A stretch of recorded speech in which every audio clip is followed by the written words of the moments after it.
বিশ্বাস করেন স্যার, আর সারাদিনে এক মুঠো ভাতও খায়নি। আমি একা খাবো না স্যার, রাস্তার ওপারে আমার ক্ষুধার্ত ভাই রয়েছে, আমি তার সাথে ভাগ করে খাবো।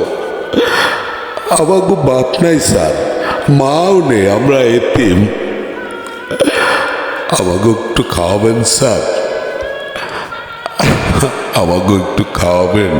আল্লাহ আপনারা অনেক দিব স্যার, এই এতিমরে খাওয়াইলে অনেক দিব। ভাইয়ের প্রতি ভাইয়ের এমন প্রেম দেখে চোখ দিয়ে ঝরঝর করে পানি চলে আসছে। এরা টোকাই রাস্তার, কিন্তু ভাইয়ের প্রতি ভাইয়ের কি প্রেম! আমাদের সমাজে অনেকেই আছে যারা এক ভাই আরেক ভাইয়ের সাথে বিন্দু মাত্র মিল নেই, ভাইয়ের মুখের খাবার কেড়ে নিতে চায়। আমি ধিক্কার জানাই তাদেরকে যারা ভাইয়ের সাথে